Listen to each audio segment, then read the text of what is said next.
got a reputation to try and live up to also. Do it again. Do it again. That's intentional grounding! What's the rule? Take him back. I like this ref. Always like this guy. Yeah! Atta baby! Can we win a championship here? There's no doubt in your mind. There's no doubt in your mind. Year after year, comes and goes, but that is the same old John Gruden. Sights and sounds from Raider camp coming up. Welcome to Good Morning Football Live in New York City, Tuesday, July 30th. My name's Kay. Nate Burleson's here. Kyle Brandt, Mike Garafolo, otherwise known as Jeezy. What up?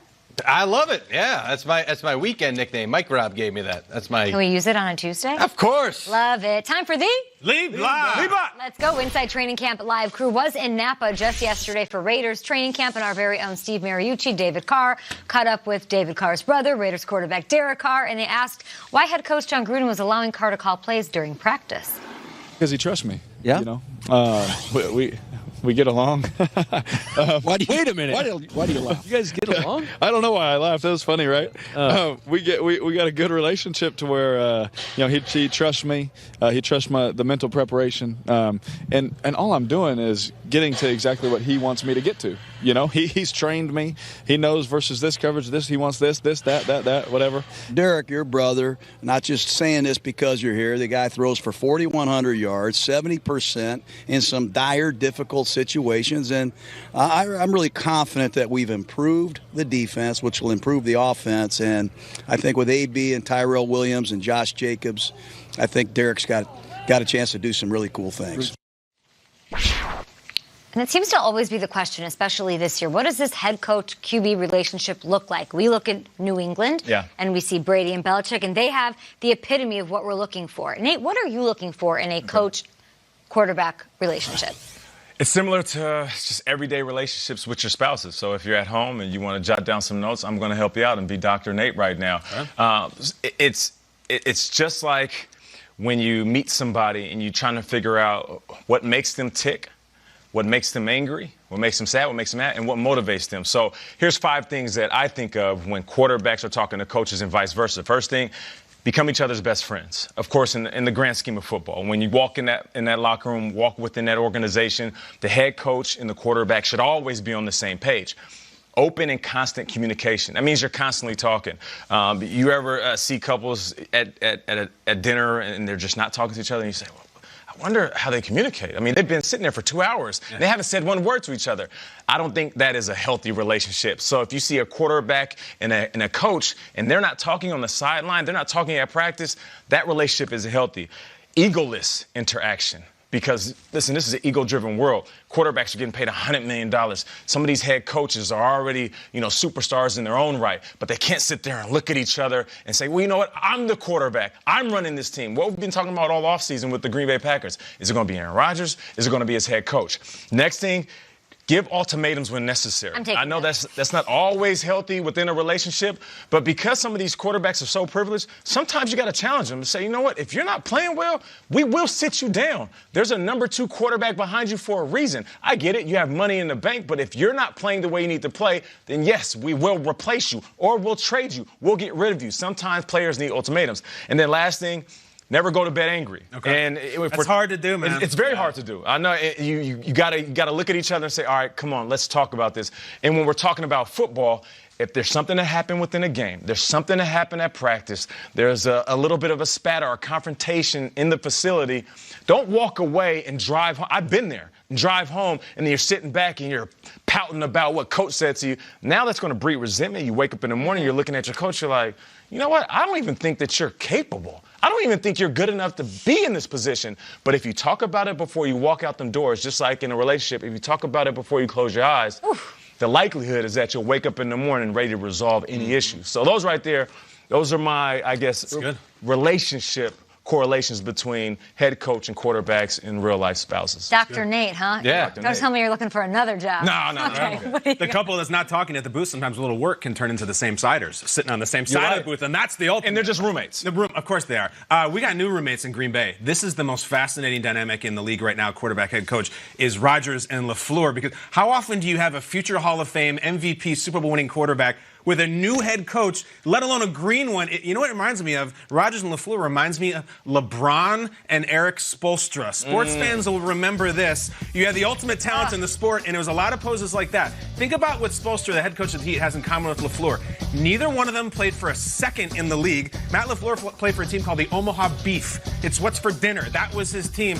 And also, they've never been a head coach on any level. LaFleur's been a quarterback coach, never done this, and now he has to take on the guy who does not suffer fools, who knows more about the game than you do, and they got to make it work. And by the way, they have to open up the whole experiment on September 5th on national television at Soldier Field. That is a great one to watch. Well said. It's a pivotal relationship. Talk about it, Kay. Let's take it back to the AFC West, though, because we did hear Gruden talk about the weapons that Derek Carr has at his disposal. What about the rest of the division, though? Our crew at ITC Live asked Broncos cornerback Chris Harris Jr. if he was ready to match up against the best in the West.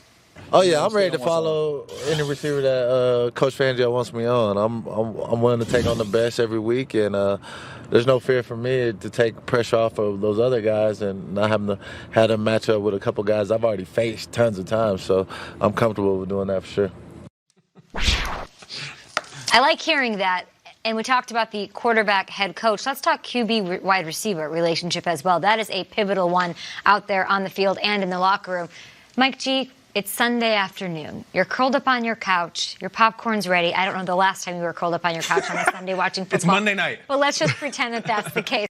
You can only watch one game. Which AFC West wide receiver quarterback duo are you putting on? I've got a nice sectional that kind of goes like this. So you get in that corner, you can curl up. Oh, that corner. It's a money spot, baby. Yeah, you don't come out. Who do you think gets it when my wife is home? Friend. Not me, exactly. I'm going Phillip Rivers and Mike Williams. I've got 4.4-ish speed with Williams. I've got that size. I've got that wingspan. I've got that body control. It's not the first time I've mentioned Mike Williams this week, this month, whatever. I think it's going to be a big year for him. Tyrell Williams gone, and the reason why they were willing to let Tyrell Williams walk is, yes, Keenan Allen, but also this guy. He's an incredible weapon. I think he's going to have a monster year this year. I agree with you 100%. You know, this division is so stout. Of course, the first thing that comes to my mind is Antonio Brown. And his workout videos this offseason have been phenomenal. As many questions I might have when comparing Derek Carr to Big Ben, Antonio Brown is making me believe that he's going to be the number one receiver in the game. But I'm not selecting him.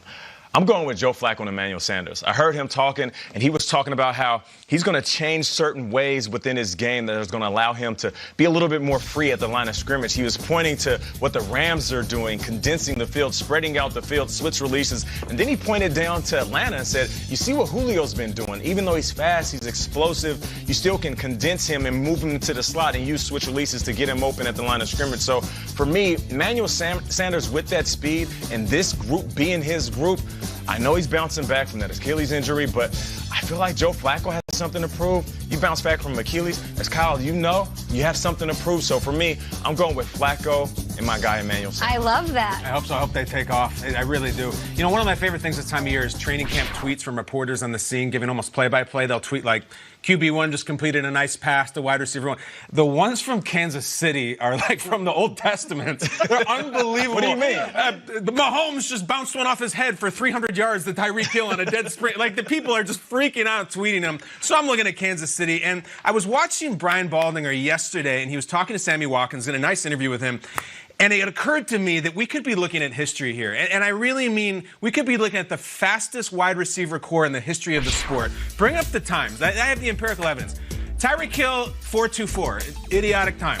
Miko Henderson, the rookie, 4.33, which is a ridiculous time which gets paled in comparison. Insane. It's a 4x1 team minus one guy. Sammy Watkins is running leg 3 with a very slow, sluggish 4.43.